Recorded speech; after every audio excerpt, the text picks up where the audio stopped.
Hi guys, welcome back. ഒരു മരമണ്ണ മുതുമണ്ണ ലോകമണ്ണനെ കുറിച്ചാണ് സുഹൃത്തുക്കളെ നമ്മൾ ഈ ഒരു വീഡിയോക്കകത്ത് സംസാരിക്കുന്നത്. മറ്റാരെ കുറിച്ചല്ല, മാരാർജിനെ കുറിച്ചാണ്, അഖിൽ മാരാറിനെ കുറിച്ചിട്ട്. അപ്പോൾ മാരാർജി ഒന്ന് പറഞ്ഞേക്കുന്ന കാര്യങ്ങൾ നമുക്കൊന്ന് കേൾക്കാം. ഒരു കാലത്ത് സ്ത്രീകൾ പ്രസവം എന്ന് പറയുന്നത് വളരെ കൂടുതൽ, പണ്ടൊക്കെ തമാശയായിട്ട് ചിലർ പറയുന്നത് കേൾക്കാം. ആ സ്ത്രീ അവൾ പ്രസവിച്ചിട്ട് പോയിരുന്ന് ആ 2 കിലോ അരി ഇടിച്ച് അവിടെ വെച്ചിട്ടുണ്ടെന്ന്. അപ്പോൾ ഇത്ര നിസാരമായിട്ട് സ്ത്രീകൾ വളരെ എൻജോയ് ചെയ്തിരുന്നൊരു പ്രോസസ്സിനെ ഇവിടുത്തെ കുറേ ആശുപത്രികളും വന്ന് ഇവിടുത്തെ കുറേ രക്ഷകർത്താക്കളെ ഇതിങ്ങനെ പ്രഷർ കയറ്റി വെച്ച് അതോടുകൂടി ആദ്യ കയറി പ്രഗ്നൻ്റ് ആയിക്കഴിഞ്ഞാൽ തന്നെ എനിക്കെന്തോ മാരക രോഗമാണെന്നൊരു പെൺകുട്ടിയുടെ മനസ്സിലേക്ക് ഇട്ടുകൊടുത്ത് ഇതിനെ ഇങ്ങനെ പേടിപ്പിച്ച് 9 മാസം ഇതിന് പ്രസവിക്കാനും പറ്റാതെ സിസേറിയനുമായി ആകെ കോംപ്ലിക്കേറ്റഡ് ആക്കി വെക്കും. ഈ അറിവ് എവിടുന്ന് കിട്ടി? വല്ല വാട്സപ്പ് യൂണിവേഴ്സിറ്റിയിൽ നിന്ന് അടിച്ചു മാറ്റിയതാണോ? പിന്നെ ഒരു കാര്യമുണ്ട്, ഇന്ത്യ സ്ഥാനാർത്ഥിയാണല്ലോ, ചാണകത്തിൽ ചവിട്ടി നിൽക്കുമ്പോഴത്തേക്കിന് ഇവർക്ക് ഫീഡ് ചെയ്ത് കൊടുക്കുന്ന സംഭവങ്ങൾ ഇതൊക്കെ തന്നെയാണ്. ചിന്തിക്കാനുള്ള ബുദ്ധിയും വിവരവും കാര്യങ്ങളൊന്നും ഇവറ്റവൾക്ക് ഇല്ല. കാര്യം പറഞ്ഞു കേട്ടില്ലേ, ഇവിടെ എൻജോയ് ചെയ്ത് സ്ത്രീകൾ ചെയ്യുന്ന ഒരു പ്രോസസ്സാണ് ഈ ഒരു ഡെലിവറി എന്ന് പറയുന്നത്. അവർ അത്രത്തോളം എൻജോയ് ചെയ്യുകയാണല്ലോ. വണ്ടർലായിൽ ട്രിപ്പ് പോകുന്ന പോലെ, അവിടെ പോയിട്ട് എൻജോയ് ചെയ്യുന്ന പോലാണല്ലോ ഈ ഡെലിവറി എന്ന് പറയുന്നത്. നിങ്ങൾ സ്ത്രീകൾ ഡെലിവറി കഴിഞ്ഞിട്ടുള്ള സ്ത്രീകളൊക്കെ ഉണ്ടെങ്കിൽ, അമ്മമാരുണ്ടെങ്കിൽ, നിങ്ങളൊന്ന് കമന്റ് ബോക്സിൽ ഒന്ന് പറയുക, നിങ്ങൾ ഇത്രത്തോളം എൻജോയ് ചെയ്തിട്ടായിരുന്നു ഈ ഒരു പ്രോസസ്സിലൂടെ വന്നത് എന്നുള്ള കാര്യങ്ങളൊക്കെ തന്നെ ഒന്ന് ആലോചിച്ച് നോക്കണേ. ആശുപത്രിക്കാരാണ് ഇതുപോലെ സ്ത്രീകളെ പറഞ്ഞ് പേടിപ്പിച്ചിട്ട് ഇത് വലിയ എന്തോ ഇതാക്കി കാണിച്ച് അങ്ങനെ എന്നുള്ള രീതിയിലൊക്കെയാണ് ഇങ്ങനെ പറയുന്നത്. എന്തോന്നടേ ഇത്? ഒരു അല്പമെങ്കിലും ബുദ്ധി ഉണ്ടായിരുന്നെങ്കിൽ മണ്ടബുദ്ധി എന്നെങ്കിലും വിളിക്കായിരുന്നു. ഇത് അതുപോലും ഇല്ല. ഇങ്ങനെ ഈ പറഞ്ഞ പോലെ ഈ ഡെലിവറി ഭയങ്കര അവർ എൻജോയ് ചെയ്യുന്ന ഒരു പ്രോസസ് ആണല്ലോ. അതിന്റെ ഒരു വീഡിയോ ഞാൻ ഇങ്ങോട്ടൊന്ന് കാണിക്കാം. ജസ്റ്റ് ഒരു ഡെലിവറി വ്ളോഗിന്റെ ആണ്. ചെറിയൊരു പോർഷൻ ഇങ്ങോട്ട് വെക്കാം.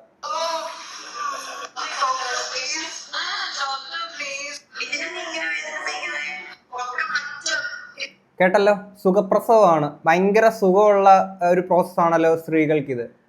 ഇതിനെയാണ് ഇയാൾ എന്ന് പറയുന്നത് അവർ ഭയങ്കര എൻജോയ് ചെയ്തിട്ട് ചെയ്യുന്നൊരു കാര്യമാണെന്നുള്ളത്.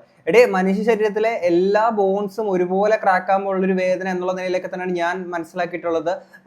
ആ ഒരു രീതിയിലാണ് സ്ത്രീകൾ ആ ഒരു സമയത്ത് അനുഭവിക്കുന്ന വേദന എന്നൊക്കെയാണ് മനസ്സിലാക്കിയിട്ടുള്ളത്. അപ്പം അങ്ങനെയുള്ളപ്പം അവർക്കത് എൻജോയ് ചെയ്താണല്ലോ അവരത് ചെയ്യുന്നത്.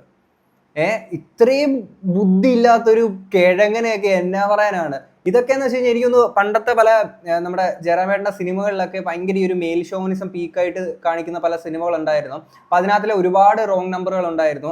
അന്നത്തെ കാലത്ത് ചെയ്ത പല കാര്യങ്ങളും ഇന്ന് അന്നത്തെ തമാശയായിട്ട് ആളുകൾ എൻജോയ് ചെയ്ത് ഇന്ന് നമ്മൾ കാണുമ്പോഴത്തേക്കിന് ഇതൊക്കെയായിരുന്നു അന്നത്തെ ഒരു ആളുകൾ എഴുതി പടച്ചു വിട്ടിട്ടുള്ള, ഇതൊക്കെ ആളുകൾക്ക് എങ്ങനെ എൻജോയ് ചെയ്യാൻ പറ്റി എന്നുള്ള കാര്യങ്ങളൊക്കെ നമ്മൾ ആലോചിക്കുന്ന തരത്തിലുള്ള കുറേ സംഭവങ്ങളുണ്ട്. അതിൽ ഒരു പോർഷൻ ഞാൻ ഇങ്ങോട്ടൊക്കെ ഇതുമായിട്ട് റിലേറ്റഡ് ആയിട്ടുള്ള അതൊന്ന് കേൾക്കാം. എന്റെ ഒരു അമ്മായി പൂർണ്ണ ഗർഭിണി നെല്ല് കുത്തിക്കൊണ്ടിരുന്ന പ്രസവവേദന വന്നത്. ആ ഒലയ്ക്ക് അങ്ങോട്ട് ചാരി വെച്ചിട്ട് അപ്പുറത്തെ മുറി പോയി കുഞ്ഞിനെ പെറ്റിട്ടിട്ട് ഇപ്പുറത്തേക്ക് വന്നിട്ട് അമ്മായി ഒറ്റ ചോദ്യം, എന്താണ് ആ ബാക്കി നെല്ലും കൂടെ ഞാൻ കുത്തണമെന്ന്. അപ്പൊ അവിടെ എന്നവര് പറഞ്ഞു, അമ്മായി ഇപ്പൊ പ്രസവിച്ചല്ലേ ഉള്ളൂ, ഒന്ന് റെസ്റ്റ് എടുത്തോളാൻ. അതാ ഫാമിലി. സുഗുണേട്ടന്റെ തറവാട്ടിലെ ഇത്രയും ഭയങ്കരങ്ങളായ പെണ്ണുങ്ങളുണ്ടെന്നുള്ള വിവരം ഞാൻ ഇപ്പോഴാണ് അറിയുന്നത്. അതേടി ഉണ്ടായിരുന്നു. പ്രസവം എന്നൊക്കെ പറഞ്ഞ അന്നത്തെ കാലത്തെ പെണ്ണുങ്ങൾക്ക് ഈ കുത്തിയിരുന്ന പപ്പായ കൊലക്കെടുക്കും, അക്കെടുക്കും ഇങ്ങനെയായിരുന്നു. അതിനുള്ള ആരോഗ്യം ഉണ്ടായിരുന്നു. ഇപ്പൊ എങ്ങനെയാ? സ്വിച്ച് ഇടുക, നോക്കിയിരിക്കുക. നേരെ നീ ഒറ്റ ഒരു പണിയെടുക്കും. അതുകൊണ്ട് ഇപ്പൊ എന്തായി? കുഞ്ഞുണ്ണി മാഷ് പറഞ്ഞ പോലെ ഇപ്പൊ പേരല്ലല്ലോ, കീറ്. അതിന്റെ കൂടെ അപ്പ കിട്ടൂല നടുവേദന ഫ്രീ ആയിട്ട്.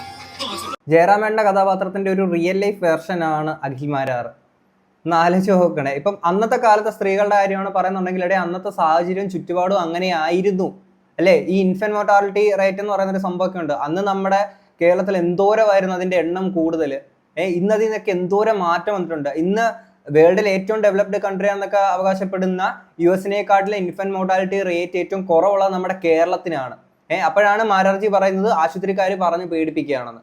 ഇതാ നമ്മുടെ മുഖ്യമന്ത്രി തന്നെ പറയുന്ന സംഭവം കേട്ടോ. സൗകര്യങ്ങളുടെ ആകെ കേന്ദ്രം അമേരിക്കയാണെന്നാണല്ലോ ചിലരെല്ലാം പറയാറ്. അവിടുത്തെ നവജാത ശിശുക്കളുടെ മരണം അതിനേക്കാളും കുറഞ്ഞ മരണത്തോത് കേരളത്തിന് നേടാൻ കഴിഞ്ഞിരിക്കുന്നു. ഇതാണ് ആരോഗ്യരംഗത്ത് വന്ന മാറ്റം. സൗകര്യങ്ങൾ, ജനങ്ങൾക്ക് ചികിത്സ ലഭ്യമാക്കുന്നതിന് ആവശ്യമായ എല്ലാ സൗകര്യങ്ങളും ഒരുക്കാൻ നമുക്ക് കഴിഞ്ഞിരിക്കുന്നു. വിശദാംശങ്ങളിലേക്ക് പോയാൽ വലിയ സമയമെടുക്കും എന്നുള്ളത് കൊണ്ട് അതിന്റെ മറ്റു കാര്യങ്ങളിലേക്ക് ഞാൻ കടക്കുന്നില്ല. ഈ ഒരു കാര്യം നമ്മൾ ഗൂഗിളിൽ നോക്കുമ്പോൾ കേരളത്തിലെ ഇൻഫന്റ് മോർട്ടാലിറ്റി റേറ്റ് എന്ന് പറയുന്നത് 1005 മരണങ്ങളാണെന്നുണ്ടെങ്കിൽ അമേരിക്കയിലെ 1005.61 മരണങ്ങളാണ് വരുന്നത്. ഓക്കെ, അപ്പോൾ ഒന്ന് ആലോചിച്ച് നോക്കുക. ഇത് വേൾഡിലെ തന്നെ ഏറ്റവും ഡെവലപ്ഡ് കൺട്രി എന്ന് അവകാശപ്പെടുന്ന ഏറ്റവും കൂടുതൽ ഫെസിലിറ്റീസ് ഒക്കെ ഉണ്ടെന്ന് പറയുന്ന ആ ഒരു കൺട്രി വെച്ചിട്ട് ഒരു രാജ്യത്തെ ഒരു സ്റ്റേറ്റിന്റെ ഒരു കമ്പാരിസൺ ആണ് നടത്തുന്നത്. ഒരു കൺട്രിയുടെ കമ്പാരിസൺ, ഒരു സ്റ്റേറ്റിന്, ഒരു രാജ്യത്തെ ഒരു സ്റ്റേറ്റിന്റെ കമ്പാരിസൺ ആണ്. ഓക്കെ, അപ്പം അങ്ങനെ വരണമെന്നുണ്ടെങ്കിൽ നമ്മുടെ നാട്ടിൽ എന്തോരം ഡെവലപ്മെന്റ്സ് വന്നു അല്ലേ? ഈ ഹോസ്പിറ്റലിന്റെ ഫെസിലിറ്റീസ് കൂട്ടിയതും അതിൻ്റെതായിട്ടുള്ള എന്തോരം മാറ്റങ്ങൾ നമ്മുടെ സമൂഹത്തിൽ ഉണ്ടായിട്ടുണ്ട്. അതിന്റെ ഡീറ്റെയിൽസ് നമുക്ക് മുന്നോട്ട് സംസാരിക്കാം. ഇനി ഈ ഒരു കാര്യം പറയുമ്പോൾ ഇയാൾ മറ്റേ പണ്ടത്തെ കാലത്തെ സാധനമാണല്ലോ പറയുന്നത്. അന്നത്തെ സാഹചര്യം അങ്ങനെയായിരുന്നു.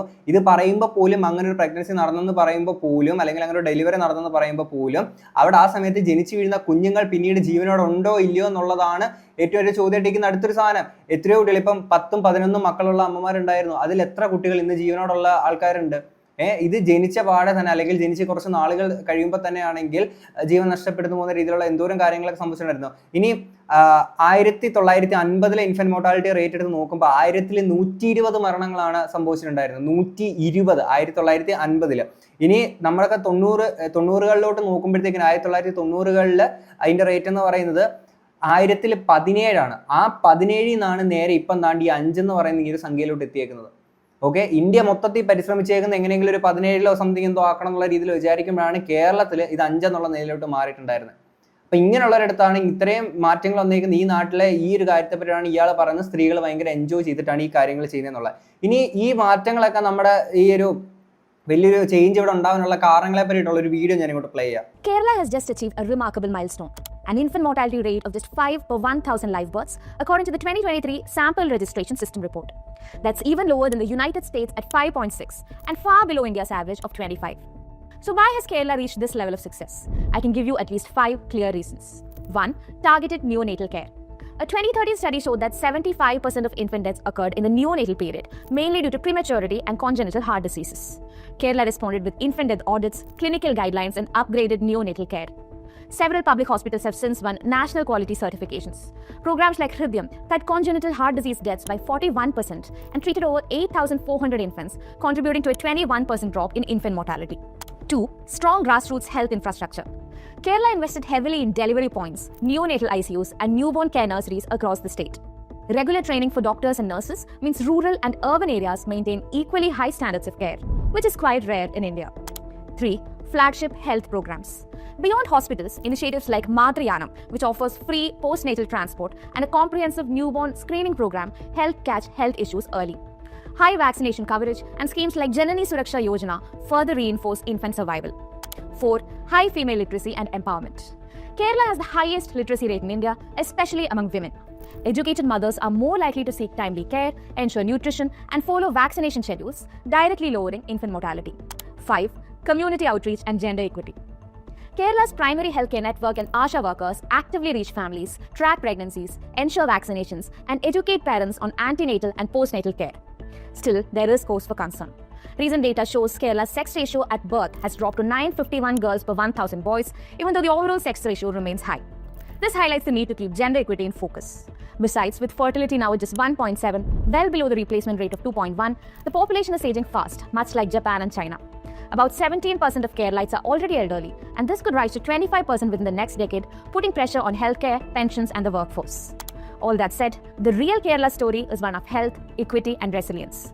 It shows what's possible when governments, communities, and families work together. And it's a model the rest of India can learn from. ഇങ്ങനെ നമ്മുടെ കേരളം മുന്നോട്ട് സഞ്ചരിച്ചുകൊണ്ടിരിക്കുമ്പോഴാണ് മാരാർജി ഇപ്പോഴും വണ്ടി പിടിച്ച് പുറമോട്ട് പോയിക്കൊണ്ടിരിക്കുന്നത്. നോർത്തിലെ കുറെ അവസ്ഥ കാര്യങ്ങളൊക്കെ അറിയാമല്ലോ. അതുപോലെ ഈ ഞാൻ പറഞ്ഞിട്ട് നിങ്ങൾ നോർത്തിലോട്ട് പെട്ടെന്ന് പോവാട്ടോ. നിങ്ങൾക്ക് താമസിക്കാൻ പറ്റിയ സ്ഥലം അവിടെയാണ്. നിങ്ങളുടെ ജീമാരെല്ലാം, ബാക്കി ജീമാരെല്ലാം അവിടെ ഉണ്ടല്ലോ. നിങ്ങൾക്ക് പറ്റിയ സ്ഥലം അവിടെയാണ്. തലച്ചോറ് മാറ്റി പൊതിച്ചോറ് എടുത്ത് നിങ്ങൾ വെച്ചിട്ട് നല്ലൊരു പരിപാടിയാണ് നിങ്ങൾക്ക് അവിടെ പോയി താമസിക്കുക എന്ന് പറയുന്നത്. ഓക്കെ, ഇനി ഇത് കഴിഞ്ഞിട്ട് ഇതേപോലുള്ള കുറെ മണ്ടന്മാർ നമ്മുടെ നാട്ടിലുണ്ട്. ഈ അടുത്ത് നടന്നേക്കുന്ന ഒരു കേസിന്റെ ന്യൂസ് ഇങ്ങോട്ട് വെക്കാം. വൈദ്യസഹായം ഇല്ലാതെ പ്രസവിച്ച യുവതിക്ക് ദാരുണാന്ത്യം. അക്യുപങ്ചർ സഹായത്തോടെ പ്രസവിച്ച തൃശൂർ ചാവക്കാട് സ്വദേശിനിയായ മുഹസീനയാണ് മരിച്ചത്. പ്രസവത്തിന് ശേഷം യുവതിക്ക് അണുബാധയുണ്ടായെങ്കിലും ഭർത്താവ് ആശുപത്രിയിൽ പ്രവേശിപ്പിച്ചില്ല എന്നാണ് ബന്ധുവിന്റെ ആരോപണം. വീട്ടിൽ പ്രസവം നടന്നു എന്നതിന്റെ പേരിൽ കുട്ടിക്ക് ജനന സർട്ടിഫിക്കറ്റ് നിഷേധിച്ചതായി പരാതി. ആരോഗ്യവകുപ്പ് ഉദ്യോഗസ്ഥർക്കെതിരെ കോഴിക്കോട് കോട്ടൂളി സ്വദേശിയായുള്ള ഷറാഫത്താണ് പരാതി നൽകിയിരിക്കുന്നത്. കുട്ടി ജനിച്ചത് 2024 നവംബർ 2-നാണ്. 4 മാസമായിട്ടും ജനന സർട്ടിഫിക്കറ്റ് നൽകുന്നില്ല എന്ന് കാണിച്ച് മനുഷ്യാവകാശ കമ്മീഷൻ ഒരു പരാതി നൽകിയിട്ടുണ്ട്. നവംബർ 2-നായിരുന്നു വീട്ടിൽ നിന്നാണ് പ്രസവം നടന്നത്. അത് കഴിഞ്ഞിപ്പോൾ എത്ര മാസമായി? 4 മാസത്തോളമായി. ഇതുവരെയായിട്ടും സർട്ടിഫിക്കറ്റ് കിട്ടിയിട്ടില്ല. കിട്ടാത്തതിന്റെ കാരണം എന്താണെന്നുള്ളത് ഇതുവരെ അവർ പറഞ്ഞു തന്നിട്ടില്ല. 28-ാം ഡേറ്റ് ആണ് ആശുപത്രിയിൽ പോയി അഡ്മിറ്റ് ചെയ്യാൻ വേണ്ടി പറഞ്ഞത്.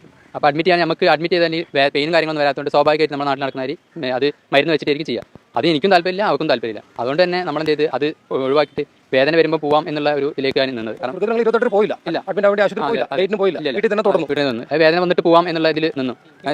പിന്നെ ഒരു 2-ാം തീയതി രാവിലെ ആയപ്പോൾ പെട്ടെന്ന് വേദന വരലും പ്രസവിക്കലും കഴിഞ്ഞു. കാരണം ഇവർക്ക് ജസ്റ്റ് ഒന്നും നടക്കാൻ പോലും പറ്റാത്ത സ്റ്റെക്കായി പോയി അവിടെ. പ്രസവിച്ച് കഴിഞ്ഞ് കുട്ടി പുറത്ത് വന്നതിന് ശേഷമാണ് ഈ പൊക്കിൾക്കൊടി കട്ട് ചെയ്യും കാര്യങ്ങളൊക്കെ നടന്നത്. ഞാൻ പ്രസവം കഴിഞ്ഞതിന് ശേഷം പുറത്ത് പോയി ബ്ലേഡ് കാര്യങ്ങൾ വാങ്ങിച്ചു വന്നു. എന്നിട്ട് കട്ട് ചെയ്തിട്ടാണ്, അല്ല സാധാ നോർമൽ ബ്ലേഡ് ആണ് വെച്ച് കട്ട് ചെയ്തത്. ഇതുപോലുള്ള പൊട്ടന്മാരെ എന്നാ പറയാനാണ്? സംഭവം കേരളം 100% ലിറ്ററസി എന്നൊക്കെ പറയുമ്പോഴത്തേക്കും ഇപ്പോഴും ഇതുപോലെ വണ്ടി പിടിച്ച് പുറമോട്ട് പോകുന്ന കുറെ ടീപ്സ് ഉണ്ട്. ആശുപത്രി വേണ്ട, സ്വയം ചികിത്സ നടത്തിക്കോളാം, ഇതുപോലെ അക്യുപഞ്ചർ ചികിത്സ എന്നൊക്കെ പറഞ്ഞുകൊണ്ട് കുറെ ഉടാപ്ലിക്കേഷൻ കാണിച്ചിട്ട് എത്ര പേരുടെ ജീവിതമാണ് നശിപ്പിക്കുന്നത്. അങ്ങനെയുള്ളപ്പോൾ ഇതുപോലത്തെ കുറെ പൊട്ടന്മാരുണ്ട്. ഇത് കഴിഞ്ഞിട്ട് നമ്മുടെ മാരാർജിയുടെ തന്നെ പാർട്ടിയിലുള്ള നമ്മുടെ ചന്ദ്രശേഖർജി ഈ അടുത്ത് ഇതുപോലെ നമ്മുടെ യുഎസിനെക്കാട്ടിൽ നമ്മുടെ കേരളം മുന്നിലാണ് ഇതുപോലെ നിൽക്കുന്നതെന്ന് പറഞ്ഞപ്പോഴത്തേക്കിനും അങ്ങേര് വന്ന് പറഞ്ഞേക്കുന്ന ഒരു സ്റ്റേറ്റ്മെന്റ് ആയിരുന്നു. നമുക്ക് അതോടൊന്ന് കേൾക്കാം. കേരളത്തിലെ ശിശുമരണ നിരക്കിനെ കുറിച്ച് മണ്ടത്തരം പറഞ്ഞ് BJP സംസ്ഥാന അധ്യക്ഷൻ രാജീവ് ചന്ദ്രശേഖർ. ശിശുമരണ നിരക്ക് കുറയാൻ കാരണം കേരളത്തിലെ യുവാക്കൾ വിദേശത്തേക്ക് പോകുന്നുകൊണ്ടെന്നായിരുന്നു BJP സംസ്ഥാന അധ്യക്ഷന്റെ വിചിത്ര വാദം. ഇൻഫന്റ് മോർട്ടാലിറ്റി റേറ്റ് കേരളത്തിൽ ഏറ്റവും കമ്മിയാണ്, നല്ലതാണ്. പക്ഷെ അതിന്റെ അണ്ടർലൈൻ ഫാക്ടർ ഒന്നും നമ്മൾ മനസ്സിലാക്കിയിട്ടുണ്ടോ? ഏറ്റവും കൂടുതൽ യൂത്ത് മൈഗ്രേഷൻ കേരളത്തിനാണ്. അപ്പൊ യൂത്ത് അല്ലേ കുട്ടികളുണ്ടാക്കുന്നത്? അപ്പൊ കുട്ടികളുണ്ടാക്കുന്ന യൂത്ത് ഇവിടെ മൈഗ്രേറ്റ് ചെയ്യുകയാണെങ്കിൽ പിന്നെ ഇൻഫന്റ് മോർട്ടാലിറ്റി കമ്മിയാവില്ലേ? അപ്പൊ ഇത് അല്ല, ഒരു ഔട്ട് ഓഫ് കോണ്ടെക്സ്റ്റ് ഇൻഡെക്സ് എടുത്തിട്ട് നമ്മൾ SSC ചെയ്യുന്നത് കറക്റ്റ് അല്ല. ഈ ബുദ്ധിയല്ല നമ്മുടെ മാരാർജിക്കും വരുവുള്ളൂ. ഈ കൂട്ടരെല്ലാം ഞാൻ പറഞ്ഞിട്ടില്ലേ, ഞാൻ മുമ്പും പറഞ്ഞിട്ടുണ്ട് ഗൈസ്, ഈ മണ്ടന്മാരായിട്ടുള്ള ആൾക്കാരെ തെരഞ്ഞു പിടിച്ച് ഇതിനകത്തോട്ട് കയറ്റുന്നതാണോ അത് ഇതിനകത്ത് കയറിന് ശേഷം മണ്ടന്മാരായിട്ട് പോകുന്നതാണോ? കാര്യം മാരാർജി ഇതിനകത്തോട്ട് കയറിന് ശേഷമുള്ള വിവരക്കേടുകൾ നമ്മൾ കുറെ കണ്ടിട്ടുണ്ടായിരുന്നു അല്ലേ. ഇതിനകത്ത് കയറിയതിന് ശേഷം ഈ അടുത്ത് മറ്റേ ആനീസ് കിച്ചണിൽ വന്നിട്ട് തന്റെ ഭാര്യയുടെ അടുത്ത് ഭയങ്കര റെസ്പെക്ട് കൊടുക്കുന്ന ഒരു ജീനെ നമുക്ക് കാണാൻ സാധിക്കും. അവർക്കിടയിൽ പ്രശ്നമൊന്നുമില്ലെങ്കിൽ നമുക്ക് അങ്ങനെ പ്രശ്നം തോന്നേണ്ട കാര്യമൊന്നുമില്ല. എങ്കിലും ജസ്റ്റ് കണ്ടപ്പോൾ അതുകൂടെ ഒന്ന് പറയണം തോന്നിയിട്ട് മാത്രം ഇങ്ങോട്ടൊന്ന് വെക്കാം. മേഖലയിൽ ഇറങ്ങിയാലും ലക്ഷ്മി ക്രിട്ടിസൈസ് ചെയ്യും, സിനിമയാണെങ്കിലും രാഷ്ട്രീയമാണെങ്കിലും അറിയണ്ടേ? അങ്ങനെ അങ്ങ് പറയാം. എന്നാലും ഒരു ഭർത്താവ് ചെയ്യില്ലേ മോളെ? ചേച്ചി ചുമ്മാ വായി തോന്നിയ ഒരു അഭിപ്രായം, ജ്യോതിഷയുടെ പഴയ അഭിപ്രായം ചോദിച്ചിട്ട് വായി തോന്നിയ അഭിപ്രായം എന്ന് പറഞ്ഞിട്ട് എന്നാലും ചെയ്യില്ലോ ആസ് എ വൈഫ് എന്ന നിലയ്ക്ക്. ഇപ്പം അതിന്റെ വ്യൂ പോയിന്റിൽ ലക്ഷ്മിയുടെ വ്യൂ പോയിന്റ് അറിയില്ല, ഇതുവരെ ഒന്നും അപ്സെറ്റ് ആക്കിയിട്ടില്ല. ഇല്ല, അല്ല ഓപ്പൺ ആയിട്ട് ലക്ഷ്മി പറയില്ല ഇന്നത് ചെയ്ത് ശരിയല്ലാന്നോ, ഇത് ശരിയല്ലാന്നോ, അല്ലെങ്കിൽ അങ്ങനെ ചെയ്യാൻ പാടില്ലെന്നോ, അല്ലെങ്കിൽ എന്തെങ്കിലും പറയില്ല ചെയ്തത് തെറ്റാണെന്നോ? ഇല്ല, ഞാൻ പറഞ്ഞില്ല, അങ്ങനെ ഒരു ക്യാരക്ടർ അല്ല. വീഡിയോ ഒന്നും പറയില്ല. അതല്ല, നമ്മളിപ്പോ ചെയ്യുന്ന പ്രവൃത്തിയിൽ എനിക്കൊരു കുറ്റബോധം തോന്നിയിട്ടില്ല ഇതുവരെ.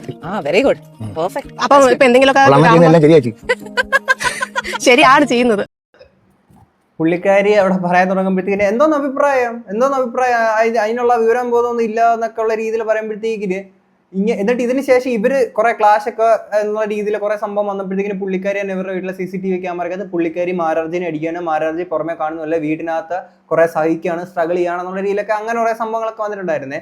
അപ്പൊ ഈ രീതിയിലാണ് മാരാർജി ഇവർക്ക് ഈ പറയുന്ന റെസ്പെക്ട് ഒരു പൊതു ഇടത്ത് കൊടുക്കുന്ന തന്റെ ഭാര്യയ്ക്ക് കൊടുക്കുന്ന റെസ്പെക്ട് കാര്യങ്ങൾ അവർക്കിടയിൽ ഈ പറയുന്ന പ്രശ്നങ്ങളൊന്നും ഉണ്ടായിരിക്കില്ല. ബട്ട് നമ്മൾ ഒരു കാണുന്ന ആൾക്കാരെന്ന നിലയിൽ നമുക്ക് തോന്നുന്നൊരു സംഭവം ഉണ്ട്, അത് വെച്ച് പറഞ്ഞെന്ന് മാത്രമേ ഉള്ളൂ. അങ്ങനെയുള്ളപ്പോഴാണ് മാരാർജി വന്നിട്ട് നേരെ പറയുന്നത് ഉണ്ടോ സ്ത്രീകൾ ഭയങ്കര എൻജോയ് ചെയ്ത് ചെയ്യുന്ന ഒരു പ്രോസസ്സാണിത്, അതിനിങ്ങനെ ഇതാക്കേണ്ട കാര്യമില്ല എന്നൊക്കെ പറയുമ്പോൾ എൻ്റെ പൊന്നു ജി നിങ്ങൾ എന്തൊന്ന് തേങ്ങയൊക്കെയാണ് എൻ്റെ പൊന്നു ജി നിങ്ങൾ ഈ പറയണത്? അറിയാൻ മേലാത്തോണ്ട് ചോദിക്കുകയാണ്. പിന്നെ ഇത് കേൾക്കുമ്പോൾ ഏതെങ്കിലും ആൾക്കാർക്കൊക്കെ ആണെങ്കിൽ എടാ ഇതിന് ഇത്രയും പറയേണ്ട ആവശ്യമുണ്ടോ, അയാൾ പറഞ്ഞതിൽ എന്ത് കാര്യം എന്ന് പറയുന്ന ഇതുപോലെ ബുദ്ധിമണ്ഡലം ജീർണിച്ചു തുടങ്ങിയ ചില ആൾക്കാരുണ്ടായിരിക്കും. അങ്ങനെ നിങ്ങൾക്ക് എന്തെങ്കിലും എതിരഭിപ്രായം ഉണ്ടെങ്കിൽ നിങ്ങൾ നിങ്ങളുടെ വീട്ടിലെ സ്ത്രീകളുടെ അടുത്ത് അമ്മയുടെ അടുത്തൊക്കെ നിങ്ങൾ ജസ്റ്റ് ഒന്ന് ചോദിക്കുക, നിങ്ങൾ പ്രസവിച്ചപ്പോഴത്തേക്കും ഇത്രയും എൻജോയ് ചെയ്തിട്ടാണ് ഈ ഒരു പ്രോസസ്സിലൂടെ കടന്നു പോയെന്നുള്ള കാര്യം മാത്രം നിങ്ങളൊന്ന് ചോദിക്കുക. എന്തായാലും കൂടുതലായിട്ടൊന്നും പറയുന്നില്ല, എന്താണെങ്കിലും ഇത്രയും കേട്ടിട്ട് നിങ്ങൾക്ക് എന്താ തോന്നുന്നത് തീർച്ചയായും എന്താ കമന്റ് ബോക്സിൽ പറയാം. നമുക്ക് അടുത്തൊരു വീഡിയോ കാണാം. അപ്പോൾ ശരി.